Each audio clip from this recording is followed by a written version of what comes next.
Hi, I'm Simon from We Grow Beautiful Plants, and today we're going to talk about the Anthurium Regale, also known as the King. We can see why he's called the King from the stunning heart-shaped leaves, amazing veinage, and you'd expect to see a dinosaur walking past at some point. They do look very prehistoric, and they are amazing specimens, as we can see. This one here has a darker leaf as compared to the other ones, as I believe this one must be a little bit older.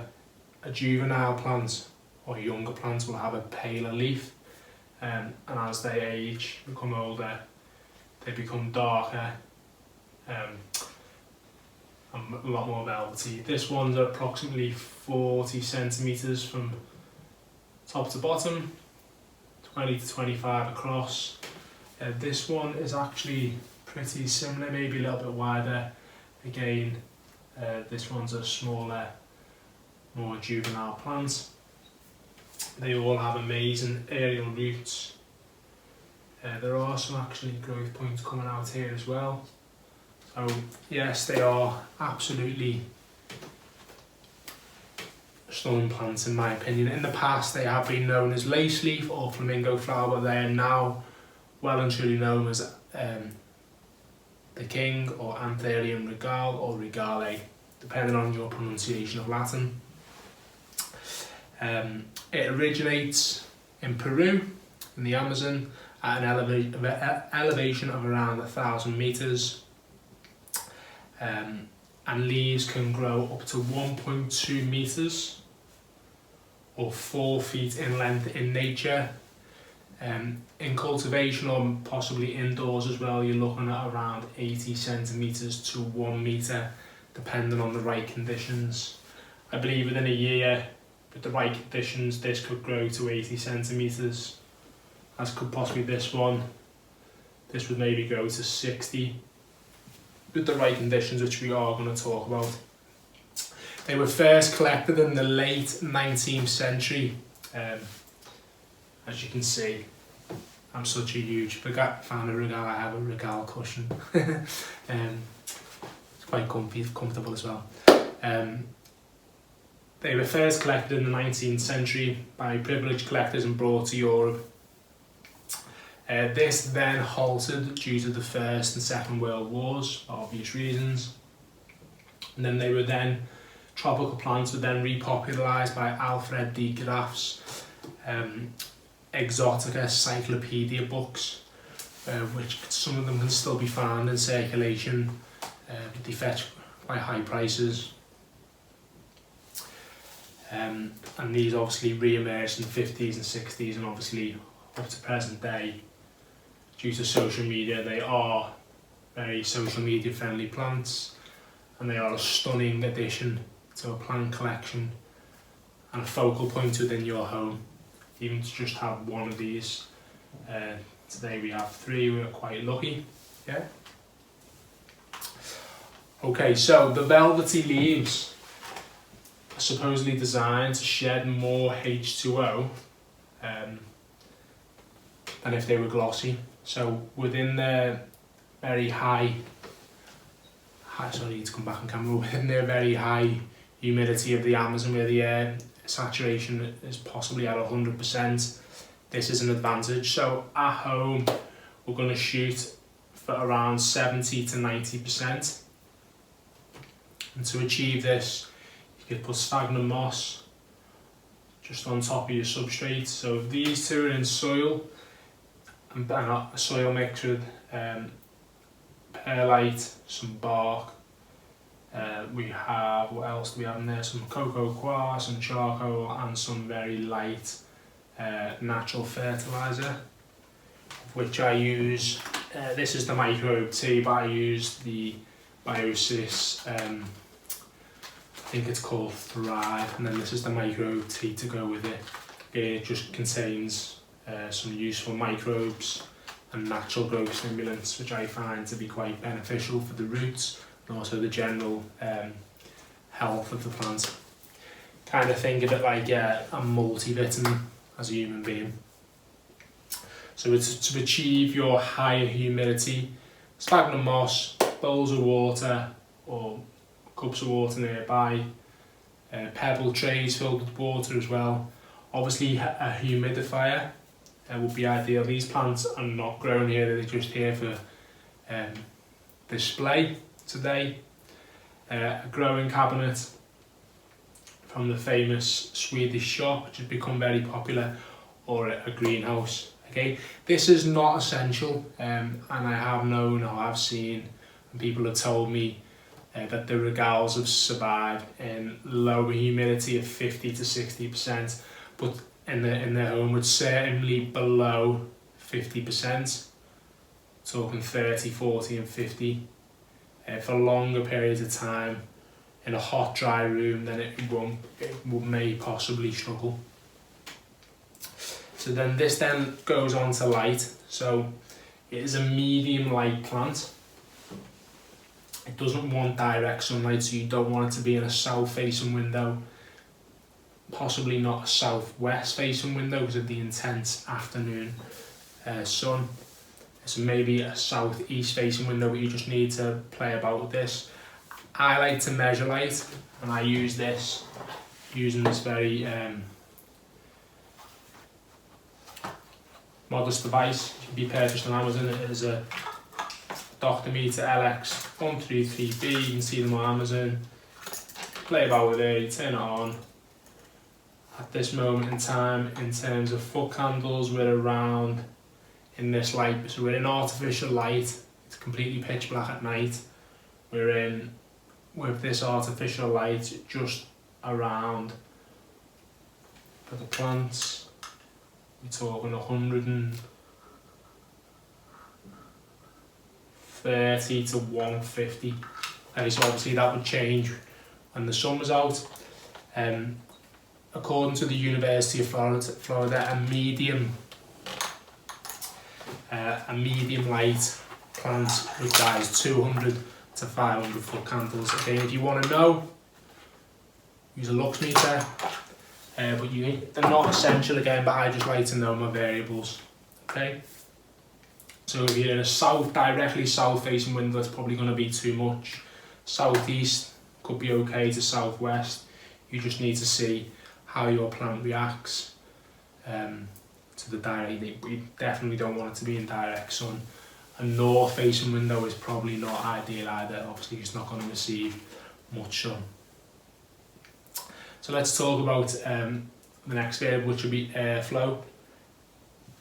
So it needs airflow in terms of, if you're going to be in a high humidity environment, we need airflow around the plant to ensure that there is no problems with mould. Also, it makes the plant more robust in a mobile environment. Shaking of the stem is going to make the plant stronger, stem stronger, and more robust, and less susceptible to mould. But the problem with that is, if you have a high airflow directly on the plant, that's not going to be ideal either. But we do obviously want to hit that sweet spot between airflow and humidity. So if you're in a small space, you could have a 4 to 5 inch oscillating fan maybe to ensure nice airflow, but not directly placing on the plants. Again, this will influence transpiration through the plants, so the travel of water through the roots, out up through the top, through the stomata. I use a device called the P&L sensor, which is a UK-based company which remotely measures what's going on within your grow space and gives you the data depending on how much you want it. I get an update every hour straight to my phone. It tells me temperature, humidity and VPD, which is vapor pressure deficit. This is the difference between the pressure inside the plant and the surrounding area, and is responsible as the driving process for transpiration. As you can see, I've just read that from my notes. If you want to know more, just search P&L Grow Systems, I think they are on Instagram. I'm not affiliated with in any way, but it is a very useful device, and they are great with customer service and very responsive. So again, it's just all about hitting that sweet spot between humidity, airflow, light, And then the next variable is temperature. So as they originate from Peru, the temperature, obviously look this up online, is anything from 9 degrees at night in high elevation to 27 degrees. You want to again hit a sweet spot. I keep mine between 18 to 24. My P&L sensor tells me that. It gives me feedback if it drops below that. Again, this is not necessary, but just think, well, what does a plant like this need to be comfortable? Okay, it doesn't want really cold, it doesn't want really hot, it just wants that nice sweet spot within the middle, and also to keep your humidity at a nice reasonable level. As temperatures go up, humidity comes down, so again, it's just finding that nice sweet spot that works for you. Okay, next variable is soil mix. I've briefly touched upon this. This plant was rehabbing, so it was just in perlite only. And as you can see now, it's got some awesome, I don't know if you can see them to the camera, it's got some amazing roots that are popping right out 2 or 3 inches. It is in an air pot. These are awesome. You can purchase them in any good grow store and online. Again, with these are in a soil mix which I described earlier, and again they've got some awesome roots. They're in the see-through pots, which helps the roots coming out the bottom as well. Apparently I read somewhere that roots being exposed to light helps them, and these will be growing and their roots will be exposed in a natural environment, so again it does help. This beautiful specimen has got absolutely amazing roots. I don't know if we can see that. The roots are absolutely, yeah, the roots are exposed, and then in the pot, when it came to me, it had hardly any roots and they've been with me 8 weeks acclimating, and these are going out to their lucky homes. We have actually had some new growth points there as well, which is awesome. On all of them, I believe. Even this one, yeah, definitely. So that's awesome. They are looking fairly healthy. So again, it's about that soil mix.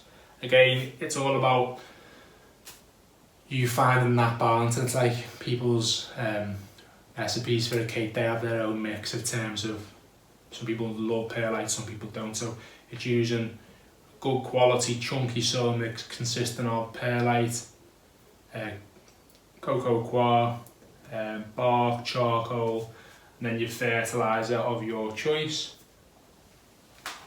and then the sphagnum moss on top. Okay, this then leads on to feeding. So feeding, I'm generally feeding these once a week,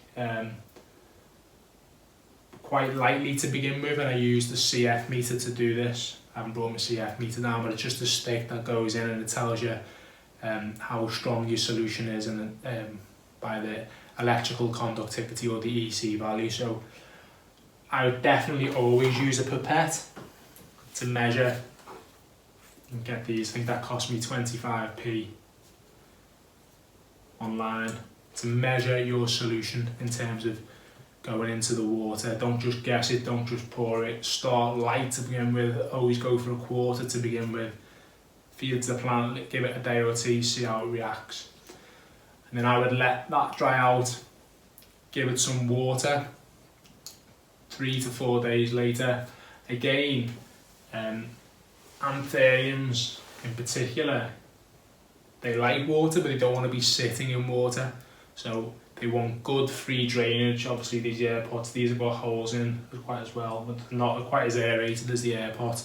They like water, but they don't want to be sitting in water. So you do want to let it dry out, but not extensively, where it's bone dry. So maybe the top 2 to 3 centimeters dry out, and then we give it a good flood in the water. But then the medium needs to be free draining, and your pot needs to have lots of drainage. These air pots for anthuriums in particular are awesome. Yeah, okay, so these beauties have acclimated for 8 weeks with me, which I've discussed already. 2 in my soil mix, 1's in perlite. I have asked The lady who's bought this, did she want it in the soil mix? It was completely ready to go to soil mix, but she wanted to keep it in perlite, and she was going to, I think, transfer it to pond when she gets it. After shipping, we always encourage people to leave it in the pot that arrives in this. It's a general rule for any plant that's been shipped, is to keep it in the pot for 7 days. Think about you being on a long journey. Change is good. Change is essential for progress with plants. What we don't do is we want to do a lot of change at once. So just be kind, let it settle, and then when you want to change it into a new pot, you can do it after 7 days. Any questions regarding regales, you can maybe leave them below.